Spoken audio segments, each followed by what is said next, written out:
In the dim glow of the high school chemistry lab, where beakers bubbled and the faint scent of sulfur hung in the air like a warning, a single moment shattered the fragile peace of an ordinary afternoon.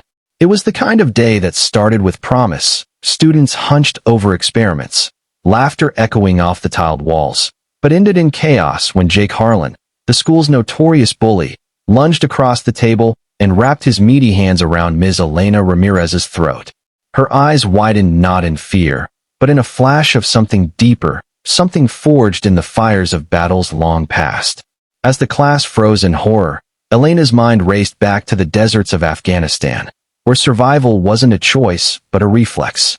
In that split second, the teacher who had traded her combat boots for chalkboards became a force no one saw coming.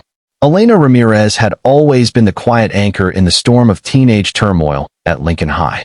At 42, with streaks of silver threading through her dark hair and a warm smile that could disarm even the most rebellious student, she taught chemistry not just as a subject, but as a metaphor for life, how elements collide, react, and sometimes explode, but with the right guidance, they form something beautiful. Her students adored her for her patience, the way she stayed late to tutor the struggling ones, or how she'd slip an extra snack to kids who came to class hungry. But beneath that gentle exterior lay a history she rarely spoke of. 8 years in the U.S. Army, including 2 tours overseas where she served as a combat medic. She'd seen friends fall, held dying soldiers in her arms, and learned to channel fear into action.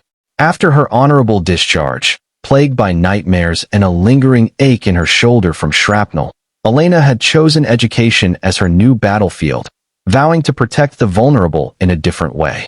Jake Harlan, on the other hand, was a storm cloud personified.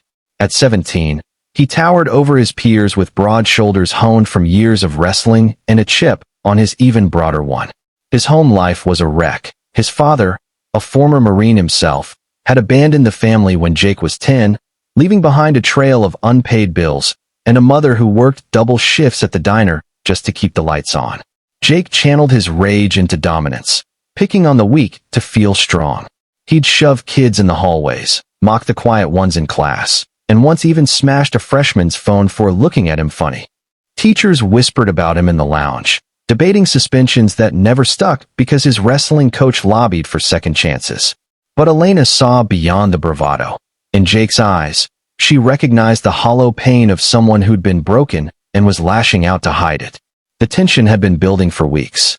It started small, Jake disrupting Elena's lessons with snide comments, like calling her experiments lame magic tricks or knocking over a classmate's setup by accident. Elena addressed it calmly at first, pulling him aside after class to talk. "Jake, I see potential in you," she'd say, her voice steady. "But this anger? It's like mixing vinegar and baking soda. It erupts, but it doesn't build anything." He'd scoff, but there were moments when his guard slipped, like when she praised his quick grasp of molecular bonds during a quiz. Deep down, Jake envied her composure, the way she commanded respect without raising her voice. It gnawed at him, fueling a resentment that simmered until that fateful lab day. The class was midway through a demonstration on chemical reactions when Jake's fuse ignited. A shy girl named Mia, who Jake had been tormenting for months over her stutter, accidentally spilled a vial of harmless blue dye on his notebook. The class giggled nervously, but Jake exploded. "You clumsy idiot," he roared, shoving Mia's stool so hard she tumbled to the floor, crying out in pain. Elena stepped in immediately, her voice firm but kind. "Jake, that's enough. Apologize and sit down." He whirled on her, his face twisted in fury. "Or what? You're just a washed-up teacher. Stay out of it."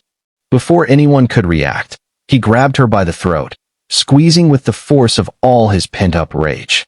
Gasps filled the room. Phones were pulled out to record. Chaos threatened to erupt. But Elena didn't panic.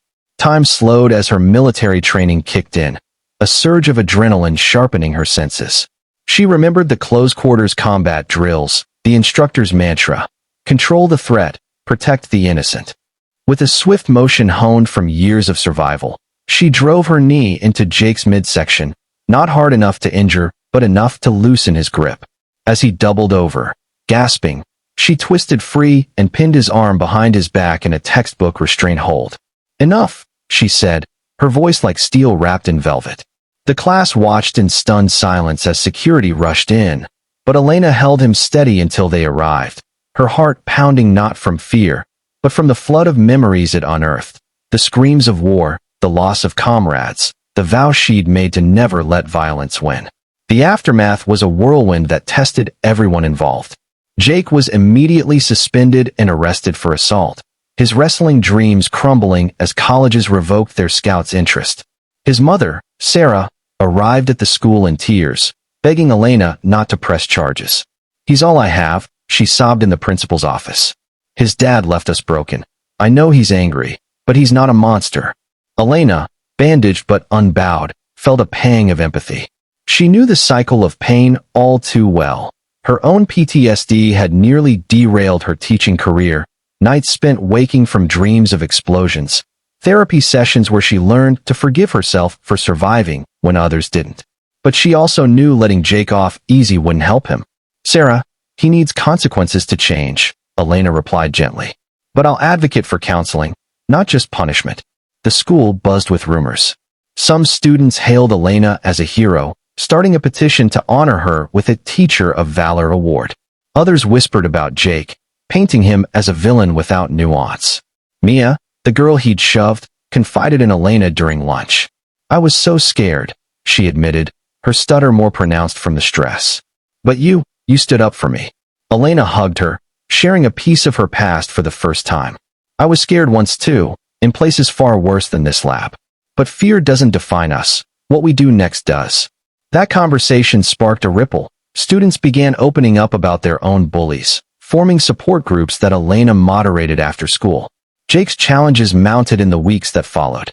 In juvenile detention awaiting trial, he faced the isolation he'd inflicted on others. Letters from his coach arrived, expressing disappointment, but also hope. "You've got talent, kid, but talent without heart is worthless." His mother visited daily, her eyes red from crying, forcing Jake to confront the pain he'd caused her. "I thought being tough would make me like Dad," he confessed one day, tears streaming. "But I just hurt everyone." Therapy sessions, mandated by the court, peeled back layers, diagnosing untreated anger issues stemming from abandonment. Jake wrote an apology letter to Elena, his handwriting shaky. "I didn't know you were a soldier.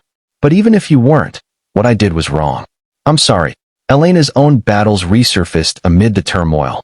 The incident triggered flashbacks, nights where she'd jolt awake, feeling phantom hands on her throat.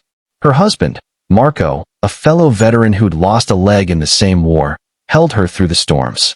"You're not back there, mi amor," he'd whisper. "You're here, saving kids." She sought extra therapy, channeling her emotions into advocacy. Testifying at Jake's hearing, she didn't seek vengeance. "This boy needs help, not a lifetime label," she told the judge. "I've seen war destroy futures. Don't let this moment do the same." Her words swayed the court.